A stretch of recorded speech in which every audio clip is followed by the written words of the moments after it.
Rahul ji UP के चुनाव के दौरान सबको पेमेंट दे रहे थे, 11,000 हर महीने, 12,000 हर महीने के 16,000, किसी को कुछ नहीं मिला। उसी तरह से तेजस्वी जी का है बयान, ये टोटल राजनीति इसलिए करते हैं, ये सारे मिल करके इसलिए राजनीति कर रहे हैं कि सारे मिल जाएं और मिल करके मोदी जी को हटा दें। जब राजा बढ़िया काम कर रहा हो तो उसके खिलाफ चोर इकट्ठे हो जाते हैं सब, ये चाणक्य ने कहा है। तो वही हाल है हमारे देश में। बिहार की जनता को एनडीए के अलावा मेरी समझ में कोई विकल्प नहीं है। नीतीश जी इतने सालों से मुख्यमंत्री रहे हैं, कम से कम जब से मुख्यमंत्री रहे हैं ना उस हिसाब की अराजकता फैली, ना कोई ऐसे कुकृत्य हुए हैं। बीजेपी भगाओ, बीजेपी हराओ, संविधान बचाओ। तो अभी चोर गद्दी छोड़, आप ये बताइए, ये कहते हैं वोट चोरी हो रही है, कैसे चोरी हो रही है? वोट तो चोरी तब होती थी जब बैलेट से होता था। क्या आप बिहार से हैं और आपके पास कोई भी रोजगार का साधन नहीं है तो खुश हो जाइए, क्योंकि तेजस्वी यादव ने ऐलान कर दिया है कि हमारी सरकार बनते ही हर एक परिवार के सदस्य को सरकारी नौकरी दी जाएगी। जहां बिहार के अंदर कुल सरकारी नौकरी की संख्या 25 से 26 लाख है, वहीं 2,76,00,000 नौकरियां देने का वादा वो तेजस्वी कर बैठे हैं। अब इस पीछे लोग बातें कर रहे हैं कि किस तरीके से सरकारी नौकरियाँ आएंगी बिहार के अंदर। वो तो ऐलान कर दिया कि 2,76,00,000 नौकरियाँ मैं देने वाला हूँ, सरकार बना दीजिए बस। देखिए, जो तेजस्वी जी ने बोला है अपने ग्रेजुएशन के अनुसार, अपने समझदारी के अनुसार, जैसे राहुल जी यूपी के चुनाव के दौरान सबको पेमेंट दे रहे थे, 11,000 हर महीने, 12,000 हर महीने के 16,000, किसी को कुछ नहीं मिला।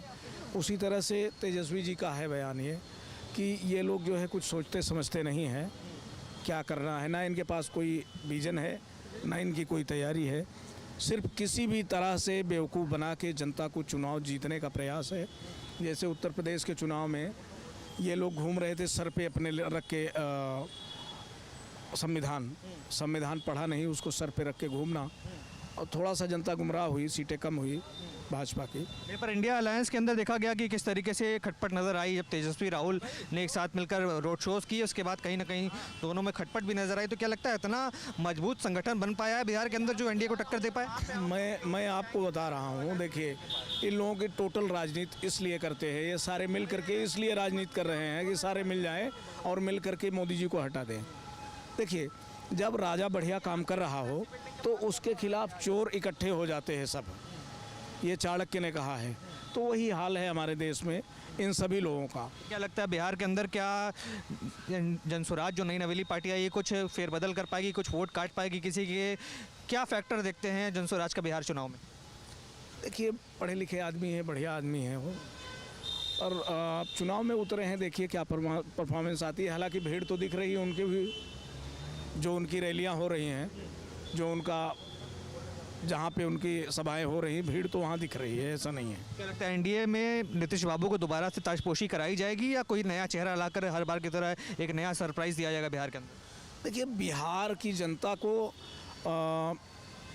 एनडीए के अलावा मेरी समझ में कोई विकल्प नहीं है। मुख्यमंत्री का चेहरा क्या लगता है, नीतीश बाबू को दोहराया जाएगा या नया चेहरा कोई युवा देखा जाएगा? देखिए, नीतीश जी ठीक है, नीतीश जी इतने सालों से मुख्यमंत्री रहे हैं, कम से कम जब से मुख्यमंत्री रहे हैं ना उस हिसाब की अराजकता फैली, ना कोई ऐसे कुकृत्य हुए हैं, इनके ऊपर कोई बेईमानी का, कोई गमन का कोई दाग नहीं है।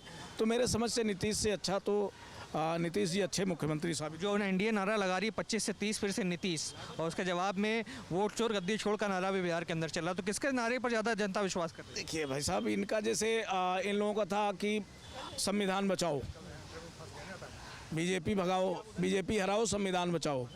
तो अभी चोर गद्दी छोड़, आप ये बताइए, ये कहते हैं वोट चोरी हो रही है, कैसे चोरी हो रही है? वोट तो चोरी तब होती थी जब बैलेट से होता था और 10-20 लोग बूथ पे पहुंचते थे, फटाफट सबको किनारे करके और ठप्पा मार के, एक लोग ठप्पा मारते थे, सब मोड़ मोड़ के उसमें डालते थे।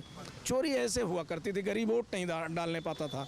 आज तो गरीब आदमी लाइन में खड़ा होकर वोटिंग कर रहा है, कहाँ से चोरी हो रही है? मेरी समझ की बात तो नहीं है भाई। मतलब मानते हैं कि विपक्ष एक प्रोपेगेंडा फैलाने का काम वैसे ही है, जैसे बताया ना आपको कि ये संविधान सर पे लग के घूम रहे थे कि संविधान खतरे में है, वैसे ही इनका जुमला ये भी है। कितनी सीटें देख रहे हैं? 243 सीटों में कितनी एनडीए की आ रही? अब देखिए, हमें इतना अनुभव तो नहीं है बिहार के बारे में क्या है, पर हमें ऐसा लगता है कि इसके अलावा जनता के पास कोई विकल्प नहीं है। मोदी जी ही विकल्प हैं इस देश के। आप देख रहे हैं सौगंध टीवी, सौगंध वतन की।